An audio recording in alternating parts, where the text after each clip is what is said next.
Mark Andrews. Thank you, President. You know, Mark Andrews, I watched him grow up.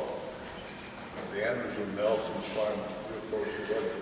He started moving to the west, and we sort of stayed at that same place.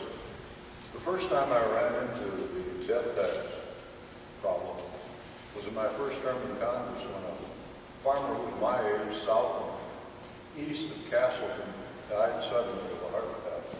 He was 40 years old. He left a widow and 2 teenage boys. The IRS in their tender mercy came out and looked at the land that he bought from his family probably 20 years earlier. And they assessed it at what somebody had paid for an off 80 acres in that township. Long story short, the death tax that he left his widow and his 2 teenagers meant that they had to buy the farm all over again and pay 3 times what he paid for it 20 years earlier. And the problem was brought to me, can you find a way around this? And I said, talk to your closest lawyer, and then in the meantime, let me check with the IRS. There was nothing they could do. They struggled along, though, and his widow and their teenage boys saved that farm, but it was a devil of a load, and to pay 3 times what your father paid for the land in tax after you lose him with a heart attack in his 40s is a devastating type of law to have on the books. Another example, later on, one of my close friends, he was a North Dakota legislator, was in the business of selling coats. 3rd generation coat distributor in Jamestown. His son liked the business. They both enjoyed it very much, so they bought another coat distributorship in Wisconsin. And they were running it. Suddenly, Jack came up with a problem of death tax and how he could handle it. And quite frankly, he worked for 3 years with some of the top attorneys to try to find out a way of keeping those dealerships together for his family. He couldn't do it. He sold out. He got a lot of money. He invested in bonds and stocks and the types of things that if you own Berkshire Hathaway, you can go bury it up so you don't have to pay a death tax, so you can say, hey, that's a good tax. But in his case, the problem was more than just his family. He had Coca-Cola root truck drivers in North Dakota that were 3rd generation truckers. Now they don't move any coal. None of them have jobs. The people that worked the bottling line in Jamestown were 2nd and 3rd generation workers.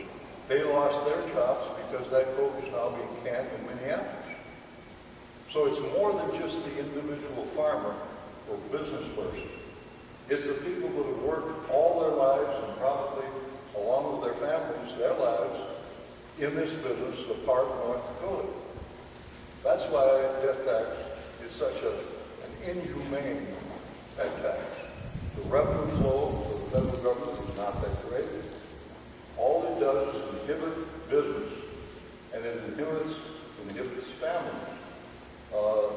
It's difficult to watch over your land. As Roger and I were talking, he's doing piling, we probably should be. I've been away from it for too long, but I'm getting back to it now, because Mary and I are back living in the same house we lived in when we were first married. And it's nice to sit out there and see the animals you got in your pasture and watch the combines go. I even got my good friend out on the combine yesterday, and he learned what it's like to go down the field and combine beans and try to keep that. Well, that's the life we lead. It's a contributing factor in America's unique stature in the world. We can produce food. Food can win more friends than bullets and bayonets in a troubled world. Trust me, I've seen it. I've been around the world and looked at that. But you can't have productive farmers if you can't have a continuity. And family continuity is the most important thing of all. That's why I'm glad to be here today, and why I'm so happy to see Rick sign a pledge that he will support an abolition of the death tax. You know, the strange thing in this campaign, too, and I've got a side on that I can't resist coming through. You know, the tax this, there weren't attack ads too much. Everybody was fairly simple. Now they come in and say, you know, you've been in the legislature for 20 years. Terrible, terrible, awful. That's bad, you know. Well, 80% of the states in this country would give anything to have a legislature with a record that ours has had.